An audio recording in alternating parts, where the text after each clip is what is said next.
हाय, good morning. कैसे हैं आप सब? चलें, आज एक बार फिर से हम अपना नया टॉपिक शुरू करने जा रहे हैं और आज हम पढ़ रहे हैं D and F block elements में संक्रमण तत्वों के महत्वपूर्ण यौगिक यानी ट्रांजिशन एलिमेंट्स जो होते हैं उसके जो इंपॉर्टेंट्स कंपाउंड्स होते हैं उनके बारे में हम पढ़ेंगे। डी और एफ ब्लॉक आपका चल रहा है और उसमें जो महत्वपूर्ण यौगिक हैं आपके पास, देखिए उसमें पहला आपके पास डी ब्लॉक से जो आता है वो आता है पोटेशियम डाइक्रोमेट। इसे क्रोमियम का महत्वपूर्ण यौगिक है। आप कहेंगे पोटेशियम आगे आ गया, वो तो डी ब्लॉक में आते हैं। नहीं, ये क्रोमियम का यौगिक है। क्रोमियम पोटेशियम से अभिक्रिया करके क्रोमेट पोटेशियम से अभिक्रिया करके डाइक्रोमेट बनाता है। तो देखिए यहां पर हमारे पास क्रोमियम का एक महत्वपूर्ण यौगिक है, वो है पोटेशियम डाइक्रोमेट। आपका बहुत इंपॉर्टेंट एग्जाम से रिलेटेड क्वेश्चन है। आप इसे ढंग से मेरे साथ करेंगे, कॉपी पेन आपने पकड़ ली होगी, इसको नोट जरूर करते रहेंगे, रिएक्शन को याद करने की कोशिश करेंगे।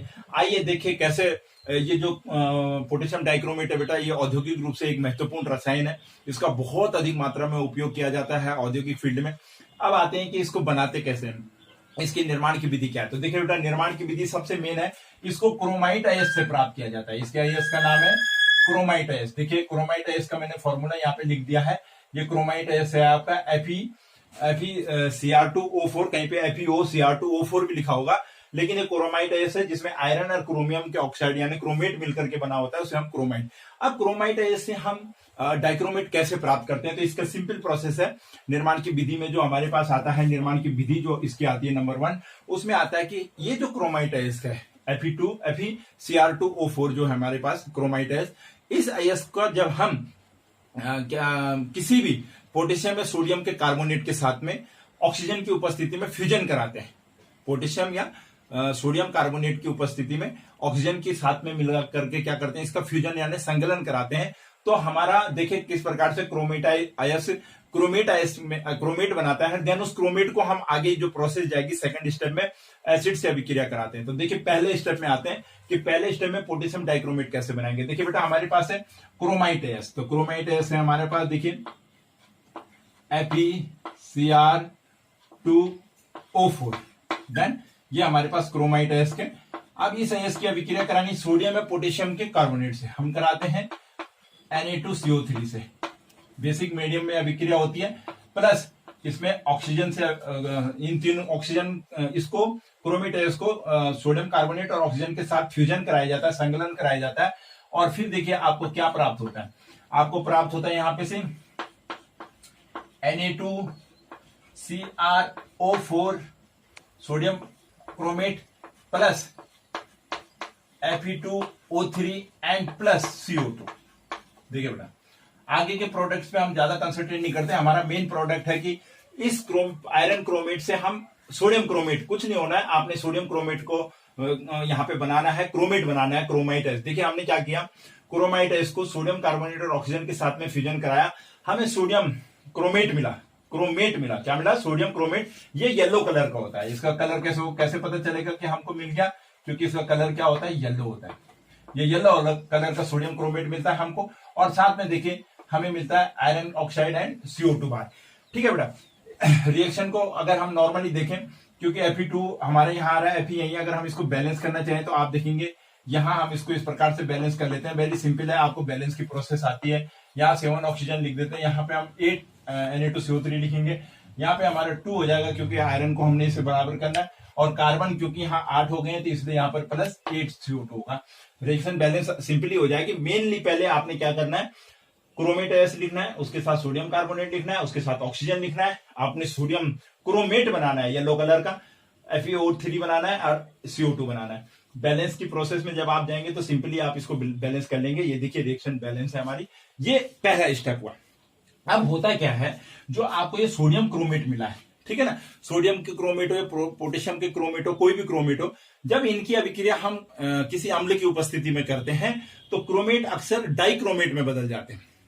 सिंपल थिंग है, कोई भी क्रोमेट हो, सोडियम का हो, पोटेशियम का हो, क्रोमेट जब भी किसी अम्ल से अभिक्रिया करता है तो अम्ल के साथ की उपस्थिति में जो होता है क्रोमेट जो होते हैं वो डाइक्रोमेट में बदल जाते हैं। अब देखिए हम इस क्रोमेट के येलो कलर का जो है, इसके सेकंड स्टेप में अम्ल से अभिक्रिया कराते हैं। तो देखिए सेकंड स्टेप हमारे पास आता है, क्या है हमारे पास, Na2CrO4 हमारे पास सोडियम क्रोमेट है, और इसकी अभिक्रिया हम किसी अम्ल से कराएंगे। कहीं पे H2SO4 भी लिखा होगा, अम्ल यानी H धन कहते हैं हम।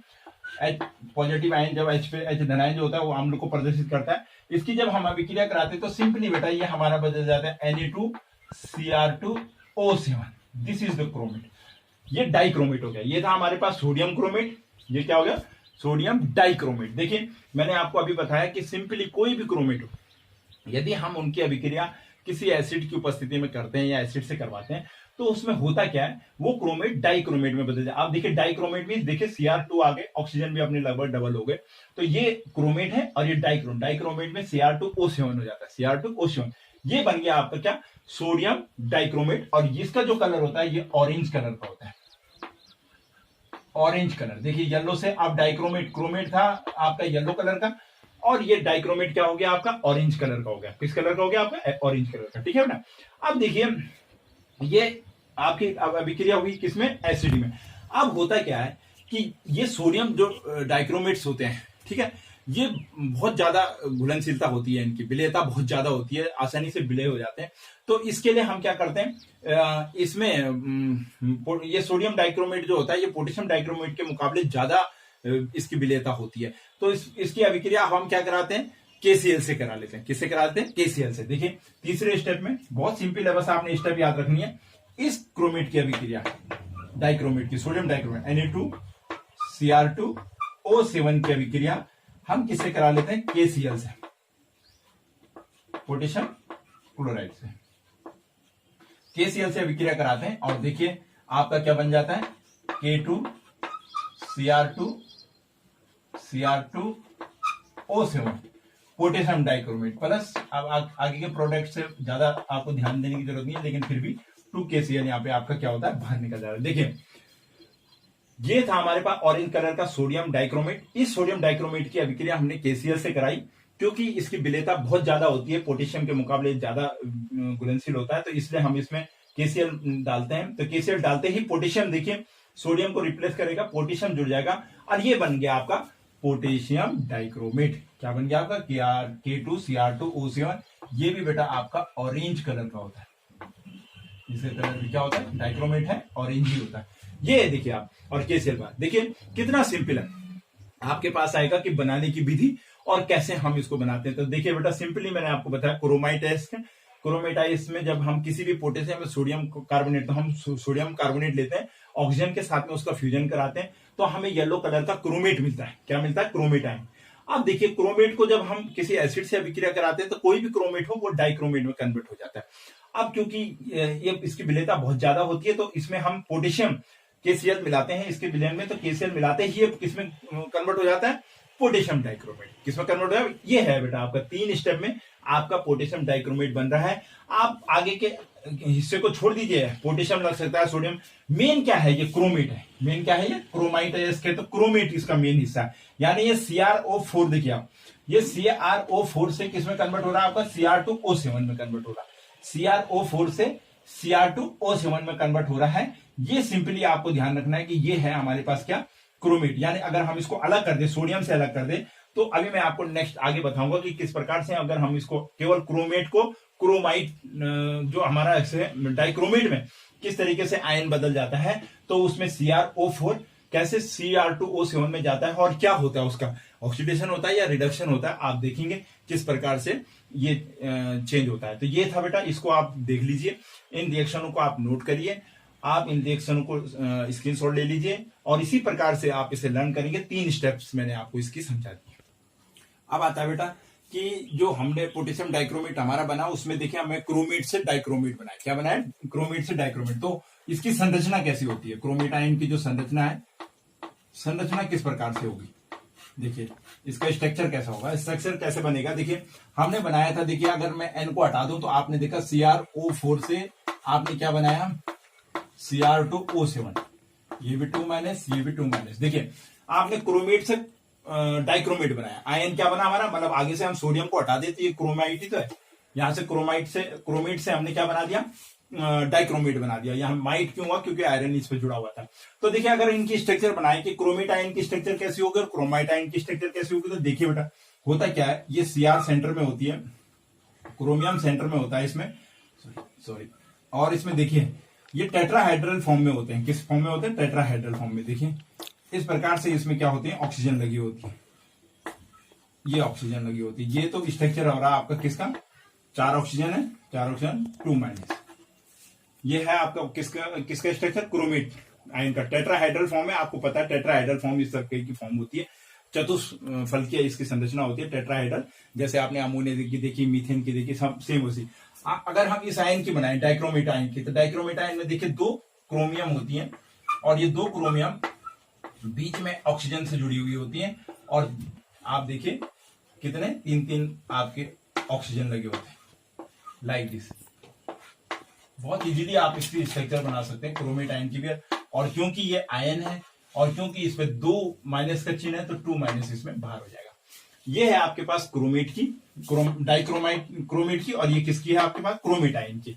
इस प्रकार से क्रोमेट आयन की संरचना होती है। ये टेट्राहाइड्रल, और ये डाइक्रोमाइट मतलब 2 जुड़ जाएंगे आपस में, 2 क्रोमियम एक ऑक्सीजन से बीच में लिंक होकर के। देखिए इस प्रकार से ये डाइक्रोमेट का स्ट्रक्चर आता है। कभी कभी आपसे पूछ लिया जाता है कि इसकी संरचना भी बताइए, डाइक्रोमेट को बनाने की विधि के साथ साथ उसकी महत्वपूर्ण स्ट्रक्चर के बारे में भी आपसे पूछ लिया जाता है। अच्छा, कई जगह आपको ये भी दिखाया गया होगा, माना बाहर 2 ना लगा करके।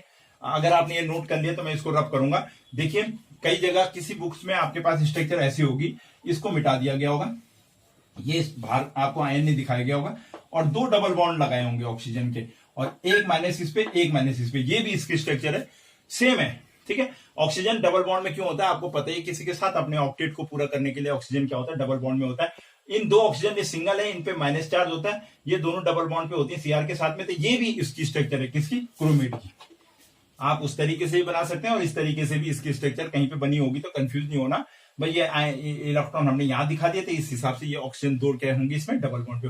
ये है बेटा क्रोमेट आयन की संरचना। देखिए क्रोमेट से डाइक्रोमेट बना, कैसे बना, जब हमने क्रोमेट की अभिक्रिया किससे कराई, एसिड से कराई। कोई भी क्रोमेट हो, जब उनकी अभिक्रिया हम यहाँ पे अम्ल से करा लेते हैं, तो वो किस में कन्वर्ट हो जाते हैं, डाइक्रोमेट कन्वर्ट हो जाती है। ये मैंने आपको बताया, इसे नोट कर लीजिए। इसके बाद हम जानेंगे इसकी महत्वपूर्ण अभिक्रियाएं, कि क्या क्या रासायनिक गुण और इसकी अभिक्रियाएं होती हैं। अब आता है बेटा भौतिक गुण, यानी इसके गुणों के बारे में पढ़ेंगे। तो पहले हम पे आता है भौतिक गुण। मैं भौतिक गुण आपको वैसे बता देता हूँ। भौतिक गुण क्या होता है, ये नारंगी रंग का होता है। ये पहले ही हमने जब इसका बनाया था, निर्माण की विधि में देखा आपने, तो ऑरेंज कलर का था। एक तो ये नारंगी रंग का होता है, दूसरा इसका जो गलनांक होता है वो 671 केल्विन होता है, और तीसरी जो इसमें इंपॉर्टेंट बात है कि ये जल में घुलनशील होता है। इसकी विलेयता बहुत कम होती है, जल में बहुत जल्दी आसानी से ये क्या होता है, घुलता है। विलेयता इसकी क्या है, घुलनशीलता होती है, जल में घुलता है। अब आता है इसके रासायनिक गुण क्या है। तो रासायनिक गुण में आता है इसका सबसे पहला इंपॉर्टेंट जो गुण आता है वो है ऑक्सीकारक गुण। और यही आपको याद भी रखना है कि इसका सबसे महत्वपूर्ण जो गुण है वो यही है, ऑक्सीडाइजिंग एजेंट के रूप में ये काम करता है, यानी ऑक्सीडाइजिंग प्रॉपर्टी होती है इसकी। ऑक्सीकारक के इसके अंदर गुण होता है, प्रबल ऑक्सीकारक है। ये क्या है, एक प्रबल ऑक्सीकारक के जैसे इसका काम किया जाता है। कार्बनिक रसायनों के विश्लेषण में भी, आयतनात्मक विश्लेषण में भी इसका प्रयोग किया जाता है। तो देखिए ये क्या है हमारे पे, प्रबल ऑक्सीकारक है। अब प्रबल ऑक्सीकारक क्यों है, देखिए उसका रीजन क्या है। ये जो अम्लीय माध्यम में इसका जो प्रबल ऑक्सीकारक का गुण है वो कौन से मीडियम में है, अम्लीय माध्यम में। अम्लीय माध्यम में ये प्रबल ऑक्सीकारक होता है। कैसे होता है अम्लीय माध्यम में, हमने देखा कि जो डाइक्रोमेट आयन है, ये जो होता है डाइक्रोमेट आयन, ये किस में कन्वर्ट हो जाता है, अम्लीय माध्यम में। देखिए ये हमारे पास डाइक्रोमेट आयन था Cr2O7, और ये किस में हो गया, 2Cr में, यानी क्रोमियम में निकल गया, यानी अपचयित हो गया। क्रोमेट आयन का अपचयन किस में हो गया, क्रोमियम में हो गया। अब देखिए कैसे, इसमें यहाँ पे देखिए इसकी कहने का मतलब है अपचयन कब होता है, अपचयन होता है जब क्या होता है, इसकी बैलेंसी क्या हो, कम हो, संयोजकताओं ऑक्सीकरण संख्या कम होती है, उसका अपचयन होता है। जिसकी ऑक्सीकरण संख्या बढ़ती है उसका ऑक्सीकरण होता है। तो देखिए जो जिसका अपचयन होता है, जो प्रबल ऑक्सीकारक यानी उसका अपचयन होगा तो बाकी चीजों, बाकी अन्य तत्वों को क्या कर देगा, ऑक्सीकृत कर देगा। ठीक है, तो देखिए यहाँ पे क्या होता है, ये क्रोमियम में देखिए अगर हम इसकी ऑक्सीकरण संख्या निकाले तो आपको पता है 7 ऑक्सीजन पे -2 होती है। 7 इंटू -2 इक्वल टू कितना हो जाएगा हमारा, -14, और ऑलरेडी इसमें माइनस के 2 चिन्ह है, तो यहाँ पर कितना हो जाएगा हमारा, -2 कर देंगे तो 12, माइनस का 12 हो जाएगा। माइनस का 12 हुआ तो क्रोमियम पे कितना है, एक क्रोमियम पे कितना है, ये 2 है तो एक क्रोमियम पे कितना है, +6, 2 है तो कितना हो गया 12, 2 है तो पॉइंट इज क्लियर। आपको मैंने 11th में बहुत अच्छे से सिखाया है किस तरीके से ऑक्सीडेशन नंबर हम निकालते हैं।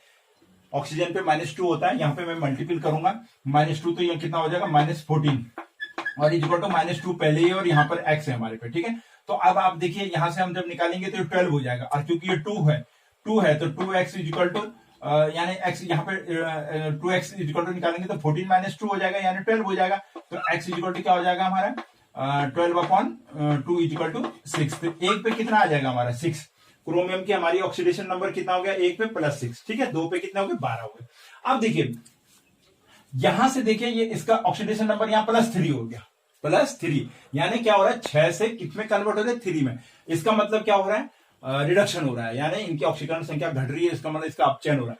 रिडक्शन हो रहा है तो इट मीन कितने इलेक्ट्रॉन ये ग्रहण करेगा कि ये +6 से +3 में आ जाए। तो इट मीन इसने कितने इलेक्ट्रॉन ग्रहण किए होंगे। अगर मैं यहाँ पे दोबारा से लिखूं इसके अम्लीय माध्यम की रिएक्शन लिखने की कोशिश करें अगर हम, तो कैसे लिखते हैं हम, पहले इलेक्ट्रॉनों को बैलेंस करेंगे हम। तो देखिए Cr2O7 और देखिए यहां पर ये 3 पे चला गया, इट मीन प्लस कितने इलेक्ट्रॉन लिए होंगे इसने, +6 इलेक्ट्रॉन। 3 पे गया यानी 3 यानी एक का 3 है तो 2 के कितने हुए 6 हुए। यहां पे 2 के कितने हो रहे थे 12 हो रहे थे, यानी एक के कितने हुए 6। तो इसका मतलब कितने इलेक्ट्रॉनों की कमी हुई, एक पे 3 की, दूसरे पे भी 3 की, यानी 6 इलेक्ट्रॉन। 6 इलेक्ट्रॉन ये ग्रहण करेगा और तब जाकर के किसमें कन्वर्ट हो जाएगा, ये आपका ये यहां कन्वर्ट हो गया आपका किसमें 2Cr3 प्लस में। ऊपर है ये 3, यहाँ चिन्ह है इसका ऑक्सीजन प्लस में हो गया। अब देखिए अम्लीय माध्यम में जो अभिक्रिया होती है आपको पता है, उसमें हम इलेक्ट्रॉन बैलेंस करते हैं, उसमें हम ऑक्सीजन को देखते हैं दाईं तरफ बाईं तरफ। अगर मैं इधर ऑक्सीजन देखूं तो इस साइड ऑक्सीजन 7 है लेकिन इधर ऑक्सीजन नहीं है। अम्लीय माध्यम में रिएक्शन को बैलेंस करने के लिए राइट साइड में हम क्या लिखाते हैं, ऑक्सीजन को बैलेंस करने के लिए हम H2O लिखते हैं। क्या लिखते हैं, H2O लिखते हैं। आपको पता है पानी का मॉलिक्यूल जोड़ देते हैं राइट साइड में, जिधर कमी होती है उस साइड में जोड़ते हैं। लेफ्ट में होगी तो लेफ्ट में, राइट में होगी तो राइट में।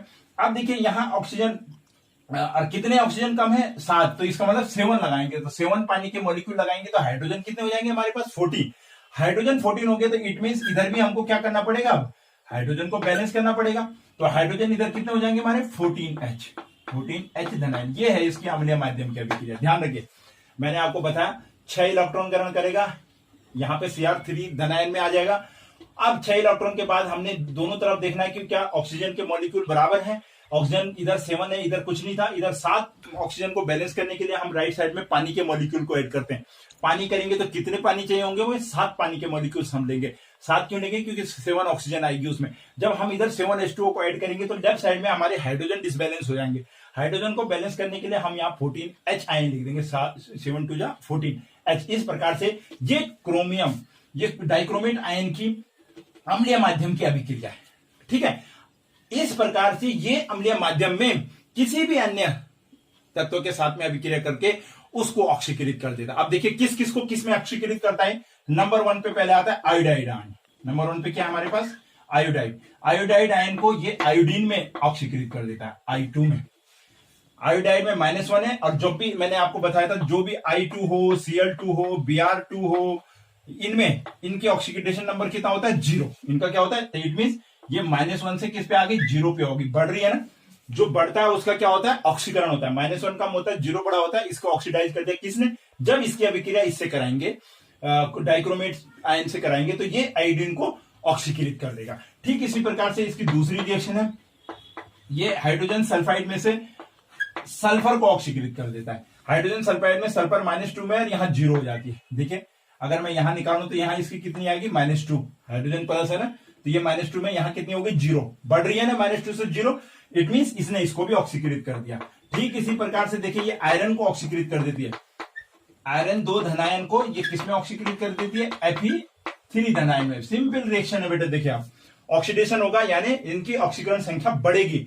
यहां पर क्या था, अपचयन हो रहा था इसलिए घट रही थी, ये ऑक्सीडाइज करेगा आप सबको क्योंकि ये प्रबल ऑक्सीकारक है ना। चौथी रिएक्शन अगर मैं आपको बताऊं तो यहां पर देखिए टिन, Sn2 धनायन को ये टिन को भी Sn4 धनायन में ऑक्सीकृत कर देता है। देखिए बेटा बहुत इंपॉर्टेंट अभिक्रिया है, ऑक्सीडाइज अभिक्रिया है। मैंने आपको अम्लीय माध्यम में उसकी ऑक्सीडाइजेशन की अभिक्रिया दिखाई और मैंने बताया किन किन को ये ऑक्सीडाइज कर देता है। देखिए आयोडाइड को, आयोडाइड आयन है, इसको आयोडीन में ऑक्सीकृत कर रहा है। यहां पे -1 में है, इसकी ऑक्सीकरण संख्या कितनी हो रही है 0।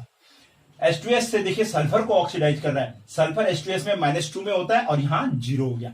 आयरन 2 धनायन में से किसमें कन्वर्ट होगा 3 धनायन में, +1 इलेक्ट्रॉन बाहर निकलेगा। Sn2 में देखिए +2 इलेक्ट्रॉन बाहर निकलेंगे, यानी इलेक्ट्रॉन ऑक्सीकरण संख्या का जुड़ना का मतलब क्या है, इलेक्ट्रॉनों का बाहर निकलना। इस प्रकार से बेटा ये प्रबल अम्लीय माध्यम में प्रबल ऑक्सीकारक के जैसे कार्य करता है। इन योग तत्वों को या इन यौगिकों में से इनके तत्वों को क्या कर देता है, यहां ऑक्सीकृत कर देता है। ये है इनके अभिक्रिया। अब मैं आपको थोड़ा किसी एक अभिक्रिया का उदाहरण देकर के समझाऊंगा कि आपको जिससे कक्षा 11 का थोड़ा रिमाइंड हो जाए कि कैसे हम दो अभिक्रियाओं की पहले हाफ अभिक्रिया लिखते हैं, हाफ रिडक्शन हाफ ऑक्सीडेशन अभिक्रिया लिखते हैं, और उसके बाद उसकी कंप्लीट रिएक्शन लिखते हैं। आयोडीन या किसी का भी एग्जांपल लेकर के मैं आपको बताऊंगा कि किस प्रकार से ये एक दूसरे को ये अभिक्रिया हम डाइक्रोमेट की अभिक्रिया का इस्तेमाल करके इनमें से इनको ऑक्सीकृत करते हैं। आप इतना नोट करिए, फिर मैं आपको बताता हूं एक कंप्लीट रिएक्शन। अब देखिए बेटा, हमारे पास अम्लीय माध्यम में डाइक्रोमेट की रिएक्शन है। देखिए अम्लीय माध्यम में मैंने आपको सॉल्व करके बताया कि अम्लीय माध्यम में अगर आपको डाइक्रोमेट कोई अभिक्रिया देखनी है तो किस प्रकार से इसका अपचयन होता है और कैसे हम हाइड्रोजन को बैलेंस करते हैं, H2O को बैलेंस करते हैं, आपका रिमाइंड हो रहा है।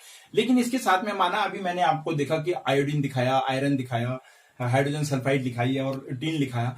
उनको अगर इसके साथ में अभिक्रिया को आपको एक साथ में लेकर के चलना है, दिखाना है कि कैसे उनका ऑक्सीडेशन होगा, तो हम क्या करते हैं, सबसे पहले हम डाइक्रोमेट आयन की अम्लीय अभिक्रिया लिखेंगे और इसके साथ में जो हमारी आयरन की अर्ध अभिक्रिया है, ऑक्सीकरण वाली अभिक्रिया, ऑक्सीडाइज हुए हैं, तो एक अपचयन अर्ध अभिक्रिया लेते हैं और एक हम क्या लेते हैं, ऑक्सीडेशन यानी ऑक्सीकरण अर्ध अभिक्रिया लेते हैं, दो अभिक्रियाओं को मिला करके। तो उसमें क्या लेंगे हम, क्योंकि आयरन का क्या हो रहा है, हमारा ऑक्सीकरण हो रहा है, तो उसकी अर्ध अभिक्रिया को इसके साथ में लिखेंगे। तो देखिए बेटा, ये तो मैंने लिख दी, आप दोबारा से लिखेंगे क्योंकि मैंने ब्लैक बोर्ड पे ये लिखी हुई है, इसलिए मैं इसी के साथ में अरेंज करूंगा कि कैसे एग्जाम्पल के रूप में आप किसी अभिक्रिया को पूर्ण रूप में लिख सकते हैं जो मैंने आपके ऑक्सीकरण कराए हैं। देखिए मैं आयरन को ले रहा हूं, यहाँ पे आयरन आपने देखा, अभी आपने देखा कि हमने आयरन लिया, आयरन कितने पे था, हमारा 2 धन आयन पे था और ये ऑक्सीकृत हो रहा था Fe3 धन आयन पे। अब ये Fe3 धन आयन पे ऑक्सीकरण हो गया ना, इसका मतलब 2 से लेकर के 3 हुआ। तो कैसे हुआ कि इसने 1 इलेक्ट्रॉन त्यागा, ऑक्सीडेशन हो रहा है ना इसका, तो इसने कितने इलेक्ट्रॉन त्यागे, 1 इलेक्ट्रॉन त्यागा। अब देखिए बेटा, दोनों रिएक्शनों पे नजर मारे, ये इसकी अर्ध अभिक्रिया, अपचयन अर्ध अभिक्रिया, ये ऑक्सीडेशन अर्ध अभिक्रिया। आपने पढ़ा है कक्षा 11 में कैसे हम अर्ध अभिक्रियाओं को मिलाकर के एक संपूर्ण अभिक्रिया को बनाते हैं और बैलेंस करते हैं। देखिए बेटा, अब यहाँ पे आपने ये देखना है कि इधर तो कोई प्रॉब्लम है नहीं, ना कोई ऑक्सीजन है ना हाइड्रोजन है। यहाँ ऑक्सीजन की प्रॉब्लम थी तो हमने वो सॉल्व करी, हाइड्रोजन की आई तो वो सॉल्व कर ली। अगर यहाँ भी ऐसा होता तो पहले हम हाइड्रोजन और ऑक्सीजन को बैलेंस करते। वो आपको पता है कि कैसे वाटर मॉलिक्यूल जोड़ते, कैसे H धनायन जोड़ते। OH होती तो OH जोड़ते, क्षारीय माध्यम में OH होता है, अम्लीय माध्यम में ऑक्सीजन को बैलेंस करने के लिए हम H2O जोड़ते हैं। ठीक है, अब देखिए यहां पर देखिए इलेक्ट्रॉन बराबर करने की बात होती है। सबसे पहले हम क्या देखते हैं, इनका बैलेंस करने के बाद लास्ट में हम क्या देखते हैं, ये मॉलिक्यूल्स बैलेंस हो गए, प्रत्येक तत्व बैलेंस हो गया। अब बैलेंस है सब चीज, मतलब F यहाँ भी है, ये भी है, Cr2 इधर भी है, Cr2 इधर भी है, ऑक्सीजन इधर भी 7 है, उधर भी 7 है, हाइड्रोजन इधर भी 14 है, उधर भी 14 है, इसमें और कुछ है नहीं। अब क्या देखते हैं, इलेक्ट्रॉन बैलेंस करते हैं। क्या करते हैं, इलेक्ट्रॉन। तो इलेक्ट्रॉन बैलेंस करेंगे तो देखिए, इलेक्ट्रॉन बैलेंस करने के लिए क्या करेंगे, रिएक्शन नंबर पहली को हम 1 से मल्टीपल करेंगे क्योंकि इसमें कितने, 1 इलेक्ट्रॉन। रिएक्शन नंबर 2 को हम कितने से मल्टीपल करेंगे, 6 से मल्टीपल करेंगे, तभी तो इसके इलेक्ट्रॉन बैलेंस होंगे। तो यहां पे तो हम लिख देंगे इंटू 1 और यहां पे लिख देंगे इंटू 6। देखिए मैं इसको यहीं पे मल्टीपल कर रहा हूं, आप लोग इसको दोबारा से भी लिख सकते हैं। 6 से जब मैं इसको मल्टीपल करूंगा तो कितना आएगा, देखिए बेटा 6, यहां पे भी कितना आएगा 6 और यहां पे भी कितना आएगा 6। देखिए राइट साइड में 6 इलेक्ट्रॉन, लेफ्ट साइड में 6 इलेक्ट्रॉन, इलेक्ट्रॉन आपस में कैंसिल हो गया, बैलेंस, इलेक्ट्रन बराबर हो गए, बाकी चीजें एज इट इज बैलेंस है। अब इनको उतार लो। कैसे उतारेंगे, पहले ऊपर वाला अभिकर्मक उतरेगा हमारा Cr2O7, यहां पे क्या आएगा हमारा प्लस, दूसरे वाले का 6 Fe2 धन आयन, ठीक है। और फिर अच्छा यहां पर -2 भी है बेटा, हाँ इसके जब ये आयन के रूप में था तो क्योंकि ये वहां से वहां गया तो इसलिए ये किस में कन्वर्ट हो गया, इसका ऑक्सीडेशन रिडक्शन हुआ। देखिए उसके बाद यहां क्या है हमारे पास 14H, तीसरा विकर्मक क्या है हमारे पास प्लस 14H धन आयन, एरो। अब तीनों हो गए, ऊपर क्या विकर्मक नीचे क्या विकर्मक पूरा। अब एरो के बाद के डिजिट लेंगे। अब एरो के बाद देखिए ऊपर वाले में क्या हमारे पास क्रोमियम, तो क्रोमियम क्या हमारे पास 2Cr3 धन आयन, ठीक है ये है। और ऊपर नीचे क्या हमारे पास फिर प्रोडक्ट में 6Fe3 धन आयन, 3 धन आयन। अब क्या बचा ऊपर H2O and plus 7H2O, 7H2O। ये हो गई आपकी कंप्लीट अभिक्रिया। डन। ये हाफ अभिक्रिया थी, ये भी अर्ध अभिक्रिया थी। ये अपचयन अर्ध अभिक्रिया और ये आपके पास ऑक्सीडेशन अर्ध अभिक्रिया, ऑक्सीडेशन अर्ध अभिक्रिया। डन। और इन दोनों को जोड़ करके हमारी क्या हो गई है, कंप्लीट अभिक्रिया, संपूर्ण अभिक्रिया।